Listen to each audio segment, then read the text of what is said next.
Attention, dans cette vidéo, je vais être positif envers WWE. Je suis quelqu'un d'entraîné, ne faites pas ça chez vous. Allez, salut tout le monde et bienvenue dans une nouvelle vidéo sur la chaîne des rebuts du catch. Je suis Cody McLeod et je suis très heureux d'être avec vous aujourd'hui pour un nouveau journal d'un rebut. Un petit format court où je vous dis quelque chose par rapport à l'actualité du catch du moment. Voilà, oui, en même temps, quand c'est l'actualité du catch, c'est dans le moment. Donc effectivement, je vais être positif aujourd'hui et ça fait putain de plaisir. Excusez-moi du terme, mais j'avais envie de le dire. Et oui, j'ai regardé SmackDown. Alors bon, j'ai fait des tweets un peu dans la nuit, bon voilà, et j'ai vu quelques personnes me dire sur Twitter, mais qu'est-ce qui t'arrive Cody? T'es malade, tu dis des trucs positifs de SmackDown. Toi qui défends le catch indépendant, le catch japonais, qui a critiqué WWE lors du dernier mercredi. Si vous l'avez pas vu, n'hésitez pas à aller le voir là. Enfin, j'ai surtout critiqué le main event, mais dans la généralité, j'étais plutôt content. Et j'étais plutôt hypé avec le nouveau WWE Made in Triple H, donc Paul Levesque, bien entendu, aux commandes du booking. Et déjà, Monday Night Raw, j'avais été convaincu par le fait de me dire que, oh, attends, il se passe des trucs quand même pas mal intéressants, on a du catch, on a de l'intérêt, on a de la compétition, ça fait plaisir, ça fait bien quelques temps que j'avais pas été intéressé par aller voir Raw. Je n'ai pas vu tout le show complet parce que je n'ai pas le temps de voir 3 heures de catch en plus de ce que je regarde déjà, donc voilà, mais j'avais jeté un œil sur quelques matchs, les matchs pour le titre US, et clairement j'avais été totalement convaincu. Franchement là-dessus, de voir Ciampa en avant et tout ça, je dis ça c'est cool, ça fait plaisir, et c'est un peu couillu donc c'est cool. Et donc, bon bref, je savais qu'il y avait SmackDown et tout ça, mais j'étais pas dans l'idée de le regarder en live ce soir. Et puis bon bref, je suis allé chez mes parents, bon je vais pas raconter ma vie, mais je suis rentré vers les 22 h, tout ça, et je me suis dit, tiens, ma copine a été crevée, donc elle est partie se coucher, puis moi j'ai dit, bon bah allez, moi je vais aller jouer à la console, parce que voilà, j'avais envie de jouer à la play, ça fait plaisir, c'est ce qui me permet aussi, avec ces formats un peu plus courts et plus faire de podcast, de pouvoir faire autre chose que de regarder du catch. Donc du coup c'est ce que j'ai fait, j'ai joué à la console, puis bon j'ai traîné pas mal, et à un moment il était, je sais pas, 1 heure et demie. Et puis il y avait voilà, la Ligue 1 qui était de retour, avec le match Ajaccio-Lyon, et je me suis dit, tiens, vu que j'ai pris l'abonnement Amazon Prime là, je me suis dit tiens je vais regarder la fin du match en replay parce que j'avais pas été spoil du résultat et j'avais suivi le début de match jusqu'à la deuxième mi-temps. Je me suis dit tiens allez je vais regarder parce que j'aime le foot, voilà, je suis un fan de foot aussi, voilà. Et donc bref, et je me suis dit tiens je vais regarder ça et puis je regarde l'heure, je fais 1 h 57, je dis oh tiens, il y a SmackDown en live, bon écoute, allez on va voir, on va se laisser tenter, on verra bien. Et puis je me suis dit, bon, bah si c'est nul, j'irai me coucher, puis si c'est bien, bon, bah voilà, je vais suivre et tout ça. Et là, quelle n'a pas été ma surprise de voir qu'on a eu du putain de catch, c'était pas non plus, voilà, mais on a eu du catch, quoi. On a eu du catch. Du catch, de la logique, des retours, de la surprise, et envie de revoir le show d'après la semaine prochaine. Ça faisait, franchement, cette sensation-là de me dire putain, j'ai envie de voir SmackDown, je l'avais pas eu depuis X années. Je sais même pas quand c'était la dernière fois où j'ai été hypé de voir un SmackDown. Franchement, je dirais la dernière fois que dans mes souvenirs, la dernière fois que j'ai eu l'envie de regarder des weekly, je crois que c'est 2016 et ça doit être un Raw, les premiers Raw légendes ou je sais pas quoi, parce qu'il y avait les Dudley Boys qui étaient de retour. Enfin, vous voyez le délire quoi, dans l'idée, voilà. C'est bon.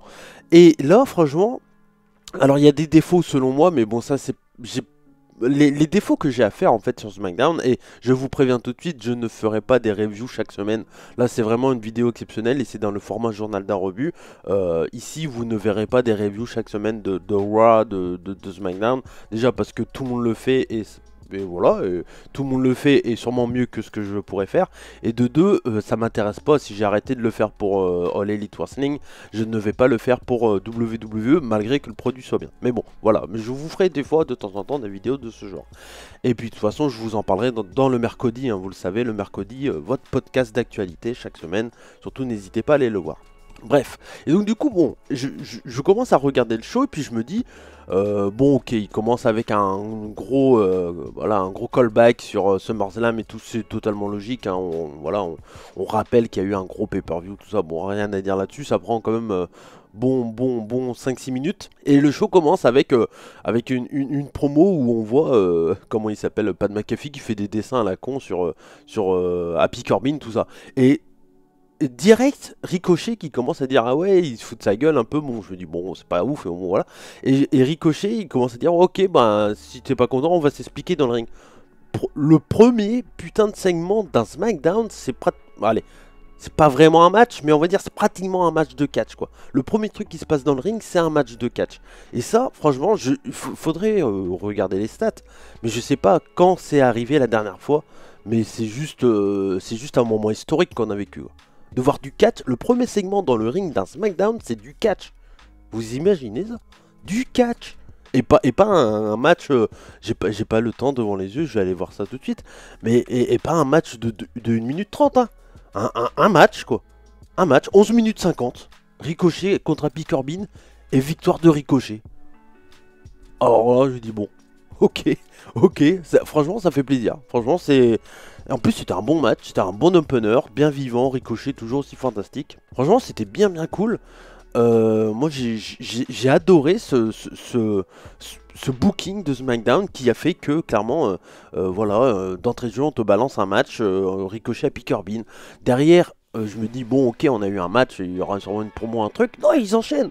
Shinsuke Nakamura contre Ludwig Kaiser, le pote à Gunther, vous savez, Walter, enfin bref. Et bref, et ils enchaînent avec ça. Et je me dis, mais putain, mais c'est cool quoi. Entre temps, il y a eu quelques vidéos, des pubs, etc. Mais on est dans SmackDown, donc c'est logique. Hein.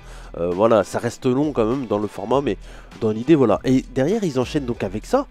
Mais je me dis, mais putain, mais c'est cool. Et Shinsuke Nakamura, qu'est-ce qu'il fait? Bah, il voit Gunther qui est sur le côté du ring. Gunther, il rentre dans le ring.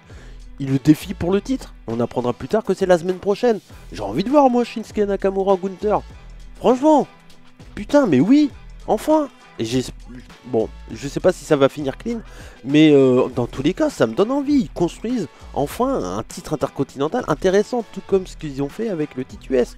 Putain, mais oui. Et puis en plus, le match était vraiment cool. Shinsuke Nakamura, Ludwig Kaiser, c'était un peu moins de 10 minutes, bien sympa, franchement. Du catch, du catch. Bon, on continue après, et voilà, il y a des petits trucs et tout. Et là, on arrive au Gauntlet match. Alors là, bon, le Gauntlet match, j'ai pas supporté. Physiquement parlant, j'étais crevé, il était 3h du mat, je me suis endormi. Bon, je me suis endormi, j'ai pas supporté. Bon, voilà, le point important, c'est que celle qui gagne, bah, c'est Shayna Baszler. Et on sent clairement que Shayna Baszler, elle peut prendre le titre à Clash of the Castle contre, comment dire, Liv Morgan. Et que derrière, bah, il fasse un Shayna Baszler contre Ronda Rousey. Ça serait logique et on a tous envie de le voir. Donc, franchement, le retour en force de Shayna Baszler, ça fait plaisir aussi. Franchement, c'est super. C'est super, franchement. Et je suis sûr que ça va marcher parce que à un moment, il y aura de l'intérêt. Les fans, ils vont se dire, ouais, non, c'est cool quand même. C'est cool. Et même, on voit Raquel Rodriguez dans le Gauntlet match. Elle est bookée comme une femme forte et c'est normal. Elle défonce 4 catcheuses. Donc c'est cool. Enfin, c'est que logique pour moi, quoi. Après, il y a toujours cette histoire entre Sami Zayn et la Bloodline aussi qui m'intéresse, dans le sens que je pense qu'ils vont turn face Sami Zayn. Parce que son côté heal, à un moment, c'est chiant, quoi. Et derrière, un truc qu'on n'avait pas vu depuis X années, ils te font un match Viking Rider contre des catcheurs locaux, là. Donc c'est un espèce de... C'est un squash totalement, hein, ça dure 3 minutes 45, enfin non, 1 minute 35 même.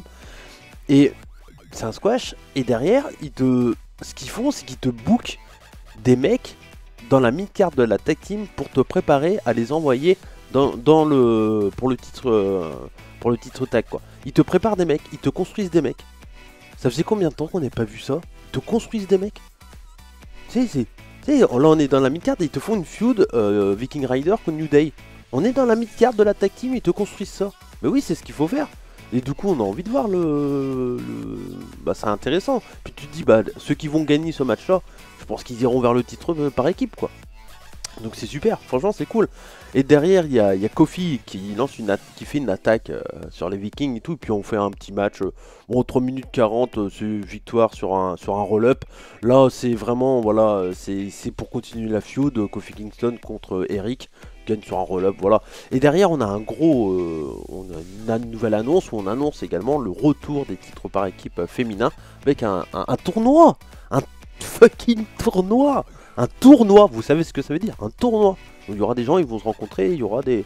Puis à la fin, ça fait une finale, et puis... C'est bien, non? Un tournoi pour les titres par équipe féminin, bah oui. Donc du coup, des Raw. Et moi j'ai envie de voir, du coup, je me dis, bah putain, est-ce que Naomi et Sasha Banks vont revenir? Je pense que oui. Mais c'est cool, franchement, c'est cool. Et derrière, bon, bah voilà, ils annoncent qu'il y aura le match intercontinental, bon bref. Et la fin, ils ont gardé le gros segment...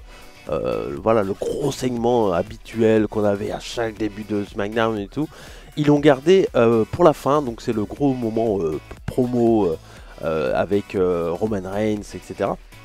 Donc ça c'est là pour construire le programme pour Clash at the Castle. Mais le truc c'est que Clash at the Castle, c'est fin août, début septembre, quoi. C'est début septembre.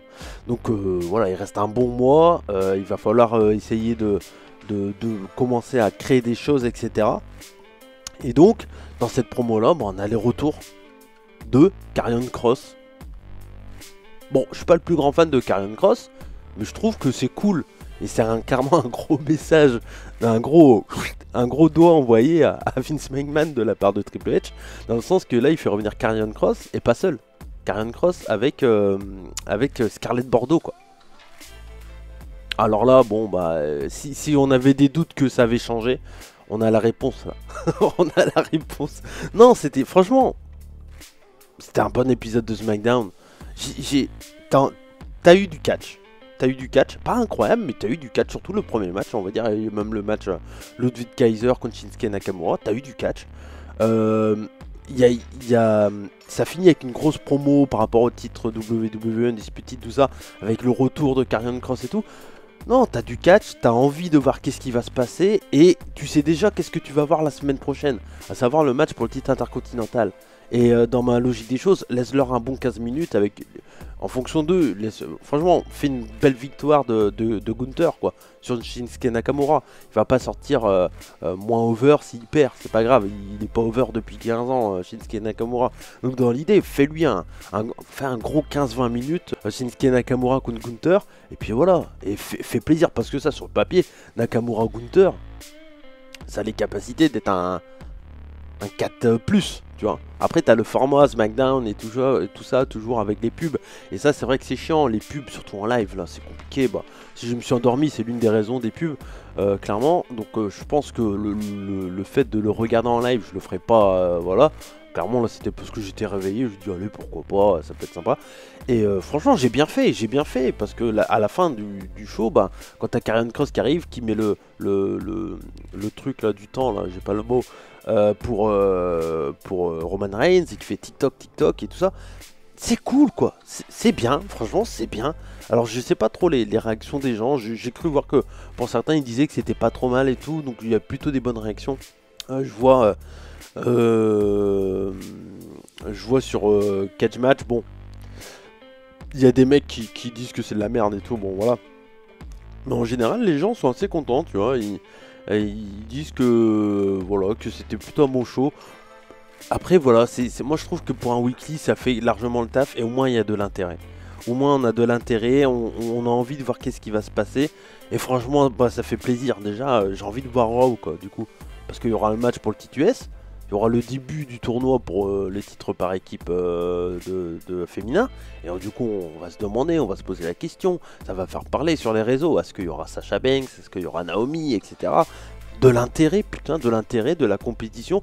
Qu'est-ce que je vous demandais? Enfin, je vous demandais, je parle comme si je faisais une vidéo pour WWE, mais qu'est-ce que je demandais à WWE depuis que j'ai créé la chaîne? Tout ça, tout ça.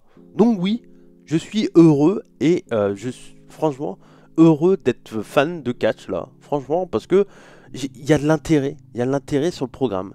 On te construit des histoires. C'est pas du grand catch, hein, mais ça reste très solide. Et franchement, c'est ce qu'on demande d'un putain de weekly, quoi. Franchement, non, franchement, c'était cool, vraiment cool. pas un truc de... Voilà, mais franchement, c'est super parce qu'on se dit, donc du coup maintenant on a une WWE qui... déjà on a appris aussi que les termes wrestling et tout ça sont plus interdits. Alléluia quoi, on n'est plus en 85. Et donc du coup on a une WWE qui est intéressante à suivre. Et on a All Elite qui est intéressant, on a le japonais qui est intéressant, on a l'indépendant qui est intéressant, on a le catch européen, mexicain, partout dans le monde qui est intéressant. Tant mieux, tant mieux. Et moi ici je vous parlerai pas de toutes les semaines de SmackDown ou de Raw, mais franchement c'est cool, tant mieux pour tout le monde quoi, franchement. Voilà, c'est une vidéo good vibes. Mais non, mais c'était super, c'était super. J'ai vraiment pas été déçu de regarder ce show. Et puis, bah, franchement, je vous conseille le Ricochet Happy Corbin. Un bon 3,5 quoi. Voilà, c'est pas un, mais un bon 3, 3,5. Ricochet fun. Et putain, il gagne contre Happy Corbin et c'est cool. Franchement, c'est cool. Je sais pas ce qu'ils vont en foutre. Mais ouais, non, c'est cool. J'ai de l'intérêt pour WWE. Et franchement, ça fait plaisir. Donc, un grand merci à vous. Voilà, de m'avoir suivi déjà. Et puis, merci à Triple H qui a l'air d'être plutôt motivé pour faire des bonnes choses.